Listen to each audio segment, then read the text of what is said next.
Well, thank you, everybody, for coming this morning.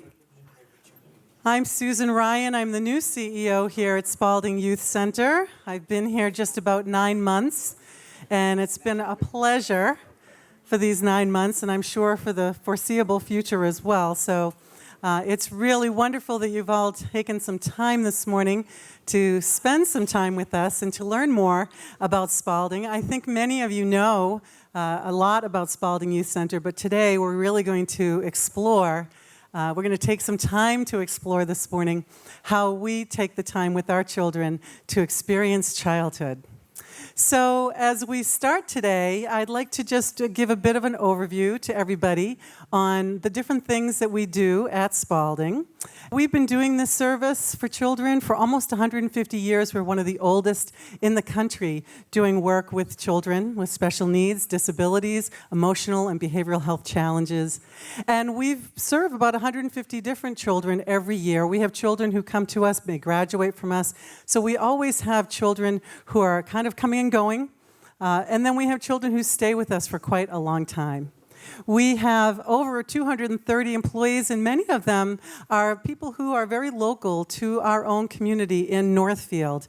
They live in Northfield or Tilton, and we're very proud of being such a great employer in the Northfield area.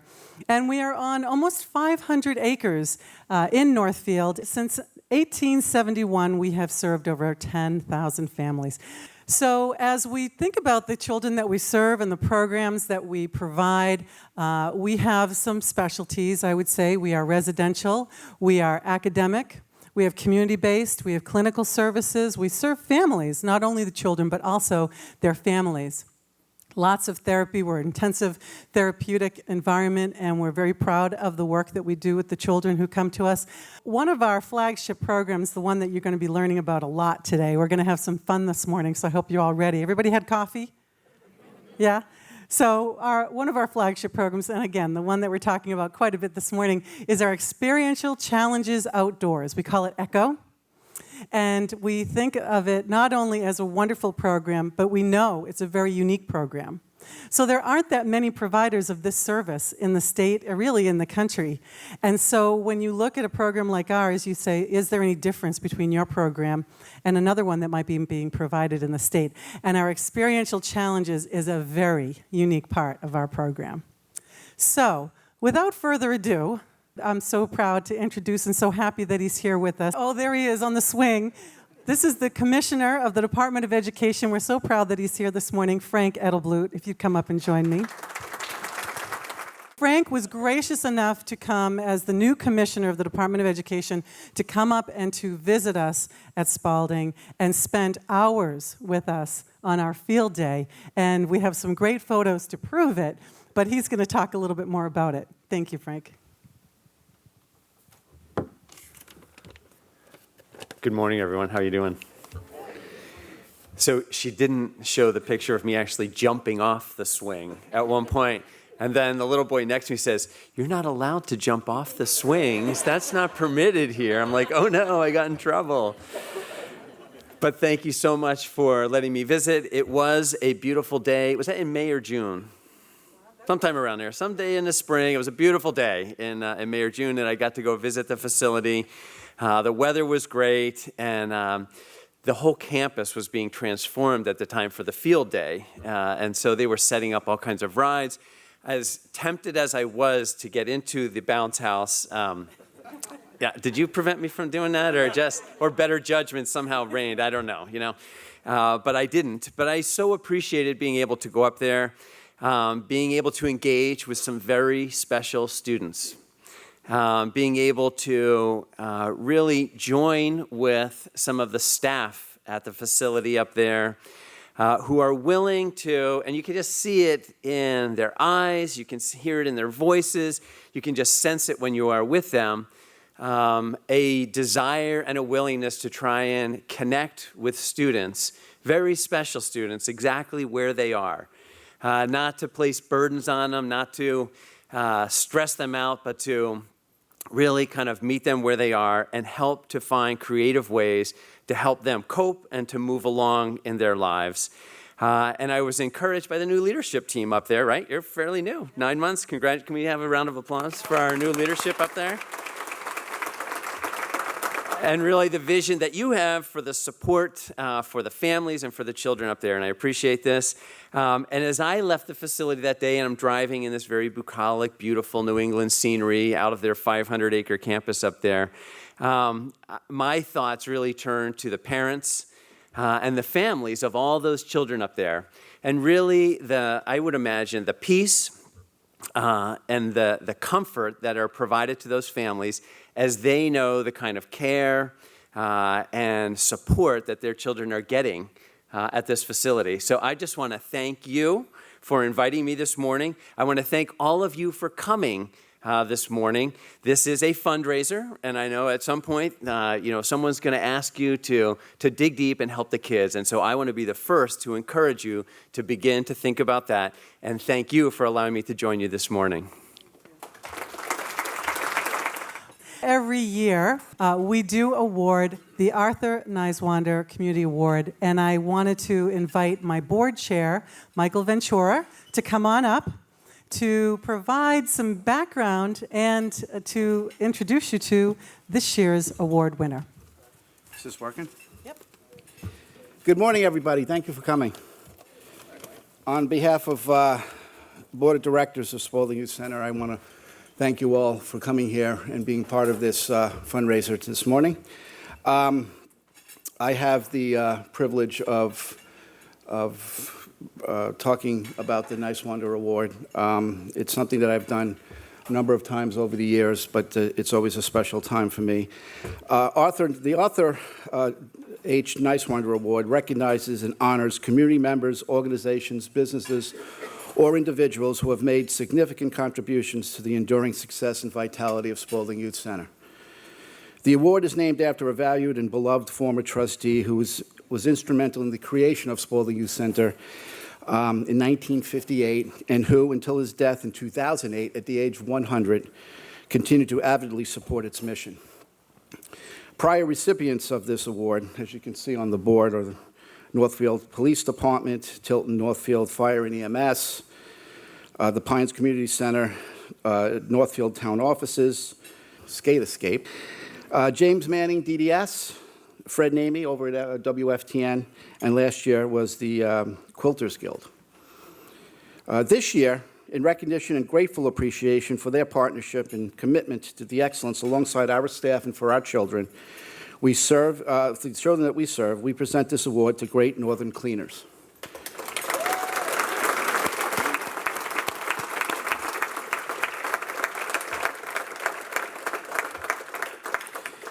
For 28 years, Great Northern Cleaners has been a trusted part of the Spaulding family, and we deeply value their unwavering professionalism in their work and in helping Spaulding consistently provide wonderful facilities for our children and the families we support.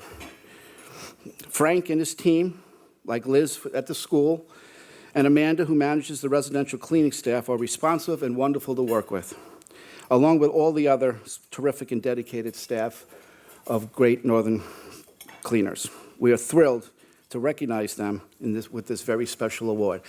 As you know, we built a school 5 years ago, and Haley and I chaired the capital campaign, and it was enormously impressive how GNC stood up and stood out with their contribution of their talents and resources and expertise. So we're entirely grateful. They've been a great partnership for us for a very long time, and we're just honored to give you this award. So Frank, and I think Aaron's...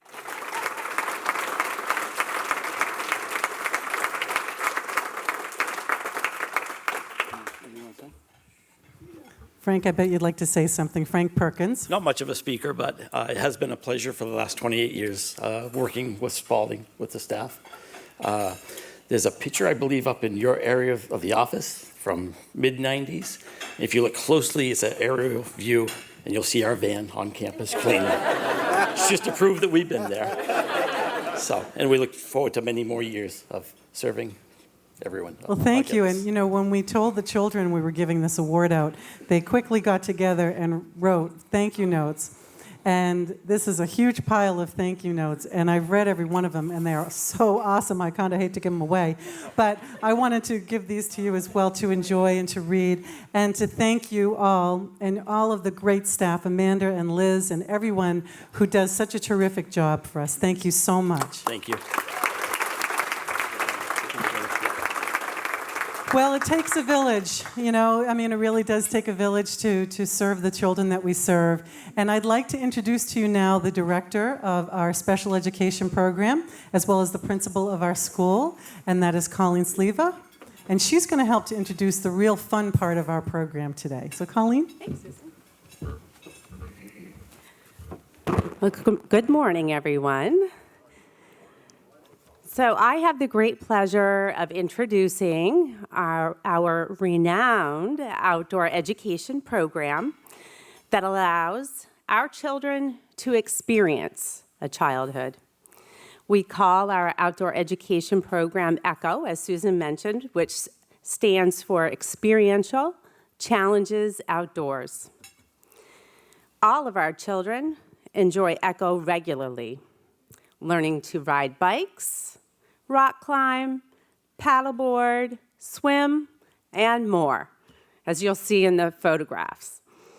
For many of our children, ECHO is their first opportunity to experience the types of activities that ECHO allows our children to choose to challenge themselves and try something new. Our children often generalize skills that are taught in the classroom into the great outdoors. It is now my pleasure to introduce to you one of our outdoor education teachers who has dedicated himself to our children for over 13 years, Steve. That's how I always enter a room, really. So, before I get started, I just want to say, I want to thank you all for coming out. I want to thank you all for supporting us, digging deep, okay? I want to thank you for giving us the opportunity to do this kind of work every single day, all year long with our students. So, I'm going to tell you a few stories. The first story I'm going to tell you is about a student with autism who's nonverbal, and his name is David. When David first arrived with us, David was so volatile and so difficult to work with that it was many, many months before all the staff could figure out how to work with him. And when I say volatile, I mean difficult. A very, very large person, very, very strong. And we had to really push ourselves to challenge assumptions to work with David, okay? So one day, this is a story about challenging assumptions. Jay and I got together, that's my partner in crime, and we decided we got to figure a way to get David skiing. We got to figure a way to get him out on the snow. So we talked and we talked and we talked with the staff and we talked with our OT specialist who you'll meet later, and we eventually figured out a way to get David out on the snow. Now, little did we know, David's dad worked at a ski resort. Now, David had skied and skied with his dad, but we had no way of discovering that because David was nonverbal. So we have to be detectives every single day. Where's the police officers? Every single day, we have to be detectives just like these fine gentlemen, okay? And we have to figure out what we can do with our kids, how we can open up doors for them that they can't open for themselves. Now, sure enough, once we strapped on skis on David, whew, off we went. Where's Mr. Edelblue? There he is. An avid Nordic skier. We were skiing Nordic all over our grounds with David. And it was really awesome. And that continued through his time. And once we had a preferred activity with David, we were able to make a connection with him. And that's what Jay and I do. We make connections with our students. We open up doors that weren't there. And this is Eli. Now, Eli is also nonverbal. A little background story about Eli. When he showed up to us, all Eli wanted to do was eat. Okay, and that's no joke. I mean, his preferred activity while awake was eating and finding food. He sought food. That was his gig all the time, which makes it really difficult to be in an academic setting, in a residential setting, in a learning setting if you're only driven by hunger. So, Jay and I got to chat, and how are we going to engage with Eli? What are we going to find to work with Eli? We really weren't sure, to be honest. So we took a shot in the dark, and we brought Eli out to our progressive zipline course. So there's 2 different courses we have right now. One's really low. This is the one you're seeing in the picture. And it's so students can move back and forth on their own. They can learn to put a harness on. They can put a helmet on. They can work slowly up to the point where we can get them on our higher zip line. Well, sure enough, as soon as we got him up there, he was zipping for over an hour. He was signing more. He did not want to get off, to the point where it was a little challenging to get him back to class, okay? But now, whenever he needs a reinforcement, we can bring him out to the zip line, and we can move with him on the zip line. Now, that may seem simple, but with our children and our students, it's really hard sometimes to find how to connect with them. So back to being a detective, that's what we do. We dig deep and find ways to connect. This one's awesome. So this is Gabe. Gabe is partially verbal, student with autism. Now, I don't know if you can tell this by the picture, but Gabe is very lean, very tall, okay? That makes him Michael Phelps in the water. Now, we have no idea when we take kids to the water if they've ever even been in fresh water, seawater, saltwater, any water. So we have to gauge them. We have to work with them to slowly integrate them into the point where we can swim with them. What we found out with Gabe was he is so fast swimming that I have to paddle either a paddleboard standing up or I have to paddle a kayak next to him because he can swim like a rocket through the water, and he absolutely loves it. So much so that I have to slow him down and get him to count to 10 occasionally just so he can catch his breath. He loves to swim. Once again, this is a discovery process with our students. That's one of our teachers there. And we have to discover it. We have to see what the kids can do. We just don't know. We just don't know. And that's the fun. That's the opportunity that all you all give us. That's the opportunity that Spaulding has fostered Jay and I. And we hope you can help us out with that today. So, without further ado, I'm going to bring up my partner in crime, Jason Sterner. Jason and I met 25 years ago ice climbing. I was up on 100 feet off the ground on an ice climb up near Plymouth. And Jay comes climbing up under me, oddly enough wearing ski boots, which if you don't know much about ice climbing, I understand. But you don't typically wear ski boots when you ice climb. So he comes up with this big smile, and I look down between my legs because I'm hanging from a wall of ice. And I look down, and I'm like, hey, nice boots. From then on out, we've worked together ever since at many different venues. And I'd like to introduce him now. Jay, come on up. Thank you very much, Steve. I'd like to draw your attention to some of the artifacts that are on your tables. These are different things that we use for learning to reinforce lessons, to celebrate achievements, to motivate students. And one of them in particular I'd like to draw your attention to is something that's yours to keep. And these were provided by our good friends at IPG Employee Benefits. And this is sort of the companion piece to our just-in-case kits, which is the big orange kit there, which teaches our students what to do if they get lost. Okay, there we go. Yeah, the whistle. So if you get lost, you wait and whistle. And now, this next person we've had the great pleasure of working with for the last 8 years, our favorite person to collaborate with. She has been our our occupational therapist for the last 8 years. She is really creative, really smart, funny, has such a passion for working with kids. She climbs, well actually she joins us in the field all the time. She climbs, she skis, she swims, she paddleboards. She uses big words and explains them to us later. Ladies and gentlemen, Jen Benjamin.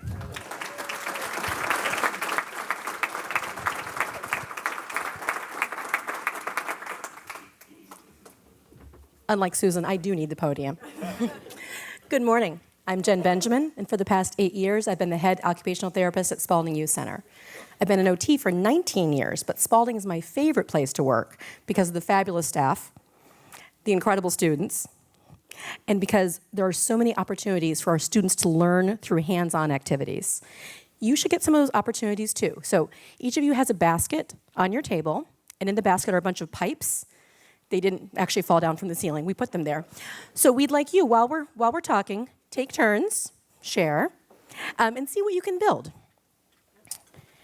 One widely held notion about people with autism is that they're good at echoing what other people say or copying what other people draw, but that they lack creativity. The students at Spaulding have taught me that nothing is further from the truth. During one of our first collaborations, the ECHO staff and I were brainstorming about ways to incorporate more fine motor activities into activities. As you saw on the video, there are lots of opportunities for gross motor movements with the kayaking and the climbing and things like that, but not as many for fine motor tasks, which is the domain of OTs. We have several students who enjoy assembly activities, such as playing with Legos and putting together model trains, trucks, and airplanes.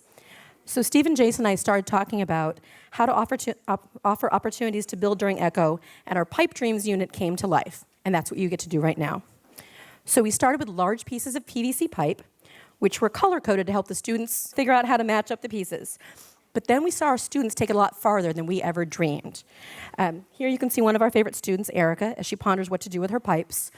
One of our other students, Josh, basically hoarded all the pipes in the entire gym. His classmates were very nice about sharing. He built a 6-foot-tall rack. Then he took it even farther. He strapped scooter boards to the bottom, put all the balls in the gym on this rack, attached it to a bicycle, and rode it around our gym, distributing balls to his classmates like some kind of weird ice cream truck in a neighborhood. And it was wonderful.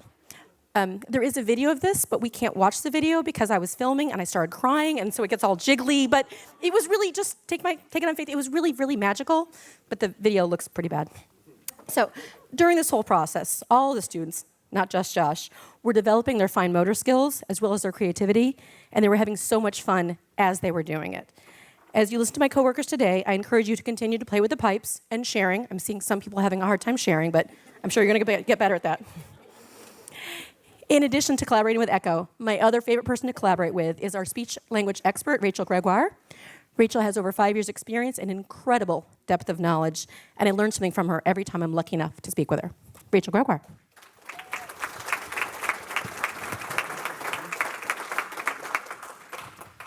Thank you, Jen. It's very nice to be here. Now, who has something on their table that looks something like, let's go this way, this? Anybody? Hold them up. Very nice. So these are low-tech communication boards that we developed in collaboration with our ECHO team. So as you can see, there's some words like paddleboard, and there's some bike. They do a bike unit too. So it has all the vocabulary you might need for participating in those activities. So these low-tech boards are used to encourage our students to express themselves more. Like Steve was talking about, ECHO provides many opportunities for kids to communicate, like Eli on the zip line, being able to say he wanted more. So with this, our students can communicate, and it's also used for our staff to communicate with our students. ECHO provides a very unique experience for our students with lots of different vocabulary that they might not get in any other place at school or ever in their life. So our students often benefit from visual representations of language. The auditory piece, when people are talking, that's hard. That's difficult for them to process at times. So giving them something visual like this is very beneficial for them. So our staff may use these low-tech boards to communicate what's going to happen next. So Jason does a very nice job using this. So they might say, okay, time to get the paddleboard, or okay, let's put on your life jacket. So using that so our students can see exactly what they need to do next. They also might do it to ask a question, like, do you want more? Or are you all done? That might be something where these challenges are really pushing our students, and they need to tell them that, okay, I'm all done. That's too much. So with this, I want you to pretend that you are at ECHO and use the board to communicate something about paddleboarding, rock climbing, zip lining. Think about experiencing this for the first time, and what's something you might say using that board. Gentlemen, did you figure out something that you wanted to say? Oh no. So maybe a student might have used this to say, I like it, or I do not like it. Or they might have said, I want more, or this is different. So it gives our students a lot of ways that they can communicate, and our staff to be able to communicate with them. So our collaboration with ECHO is is life-changing for these students, and I'm so proud and happy to be a part of this team. So thank you very much for playing, and I'm going to pass this off to Jason. Thank you, Rachel. All right. One of the things that I think really sets the ECHO program apart from many of the other programs out there is that we're constantly trying to innovate and come up with new ways to challenge our students and to help them learn. One of the latest things that we've done is our balance activities. So these not only help our students improve balance and coordination, but also help them work on issues of teamwork and trust and positive risk-taking and other things, and cooperation. So I would like to introduce two of our finest ECHO students. Come on up and join us, Sean and Sam. And before they do, I would also like to introduce the newest addition to our ECHO team. This is Jessie Monroe. Jessie was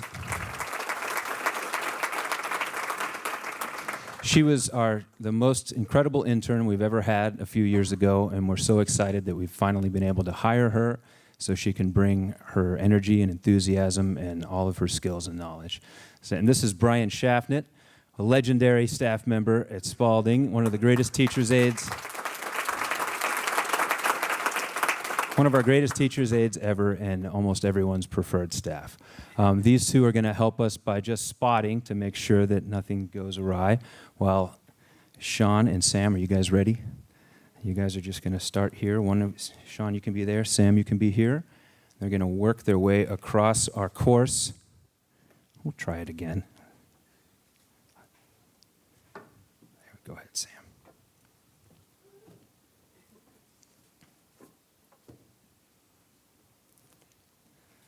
Look at that balance. All right.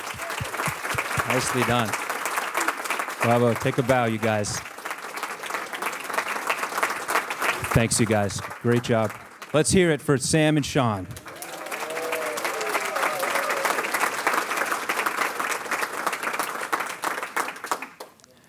Now I would like to introduce another student who is busy balancing his many achievements on ECHO with his newfound passion for freestyle rap and other art forms. Jonas, would you come up here with me?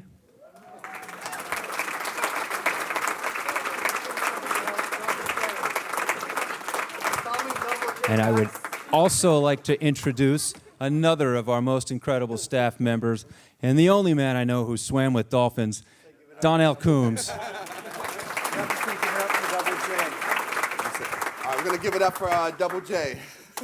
Okay, this is what you need to learn about ECHO. So keep your mind so focused like a get-go. Like Steve said, leave no trace. Keep a slow pace or you're going to fall on your face.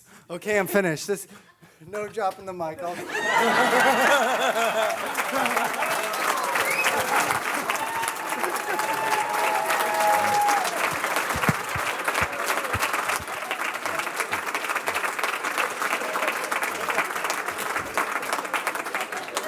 I think it's safe to say, wow. Jonas, that was fantastic. I don't know how I'm going to follow that, but I'll attempt something.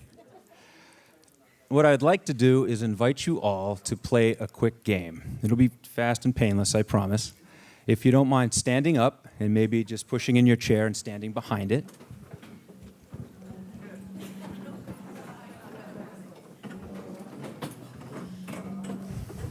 There we go. And you'll actually face inside, face each other.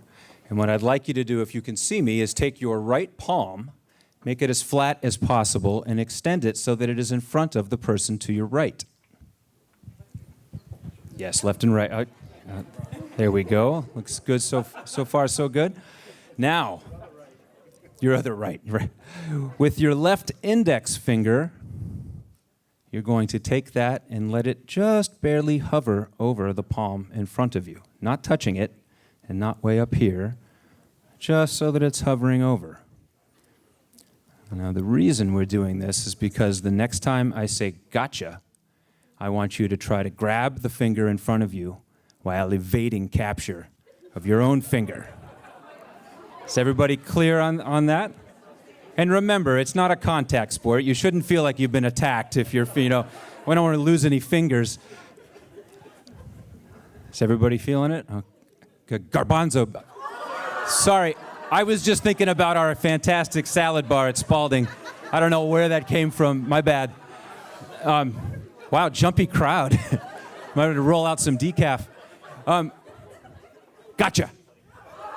Wow. Got some speed over here. How did we do? Pretty good. Nicely done. So let's try that again. Get back into position. That's it. Get those fingers lower. Flatten those hands out. Come on. There we go. I love this activity because I like to use it to talk about something called the learning edge. You may notice now, I think everybody's probably feeling a little more alert and awake than they were a few moments ago when they were in their comfort zones, right? Relaxing, having some eggs. But hopefully nobody's been pushed all the way into their panic zone where they've, just gripped with fear and can no longer, handle anything. So what we call this state that we're in right now, where we're awake and we're alert, we like to call the learning edge. And that's where we believe the best learning takes place. And in a moment, I'm going to tell you about a student who I always think about when I talk about the learning edge. But until then, what was that word? Gotcha. Bravo. You may go ahead and take your seats again. Be careful getting back in there. Fabulous participation.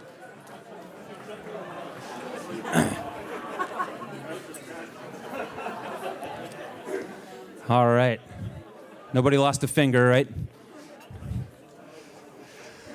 So this idea of the comfort zone and the learning edge and the panic zone is part of a bigger thing called challenge by choice. And what that means is that the students all know that Steve and Jesse and I are never going to force them to climb to the top of the climbing wall or to swim into deep water or to do anything that's going to push them into their panic zone. So the challenge for us is that, I think, like Steve mentioned, we need to constantly figure out how we can find the challenge that's right for them. So we need to work to help them navigate their learning edge so that they can learn.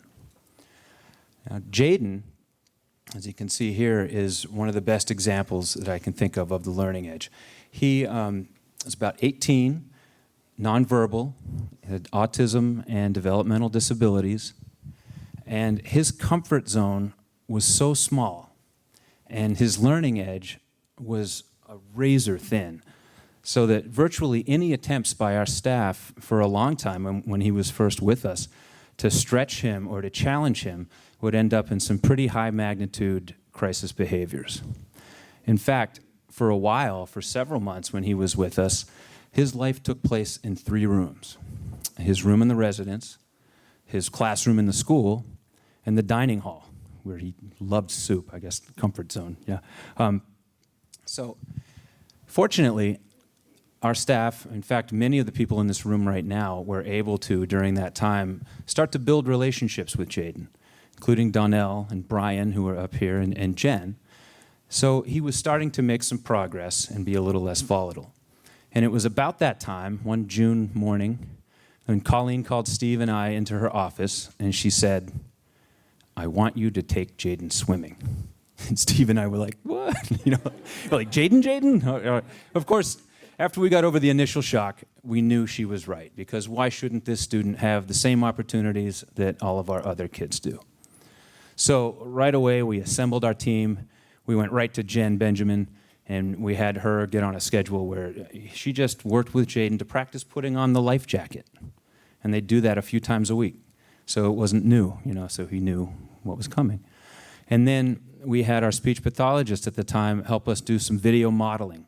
Short videos showing Jaden walking down the hallway or other kids swimming that he could watch in the classroom. And then social stories to go with those, little picture stories with words to help prepare him so that there were no surprises. And at the same time, his teacher and teacher's aides and assistants would just practice walking down the hallway, opening the door, getting on the bus, turning around and going back. So everyone worked hard for about a month to prepare this student for the day. Finally, it's mid-July, it's a hot day, it's gorgeous, and we decide, let's do it. So walk onto the bus, we do the 4-minute drive to Knowles Pond, right? Get out of the bus, everyone puts on their life jackets. Steve and I had our rescue tubes. And I remember Donnell just said, "Get in the water, Jay." And he looked, and of course he trusts Donnell so much that he walked right down there with us. Steve and I helped him walk down the 2 little rocks, little stone steps to get in the water. And it was, in 20 years of doing this, it's a memory that I'll never forget. We crouched down. We got him to go down a little bit in the water. We got him to put his chin in the water, put his lips in the water. We do this thing where you blow out a candle, and he actually blew bubbles. He moved around. I remember Steve picking up some sand from the bottom of the lake and pouring it on his hand, and he was like, "Wow, like there's sand down there," you know. We even got him to pick his feet up and feel what it was like to be weightless or floating for a moment. And, you know, it was incredible, and he loved it. After about 20 minutes, it was time to go. Donnell said, "Time to go, Jay." And he walked right out of the water, one prompt, grabbed some M&Ms from Jen, took off the life jacket, got in the bus, no problem. We did that 3 or 4 more times that summer, each time completely successful. Our speech pathologist worked even more with him during the time, got him an iPad so he was better able to communicate his fears, his wants. And he made so much progress. In 6 months, he was coming to our class full time. We'd virtually never even seen him before that because, you know, 3 rooms. Then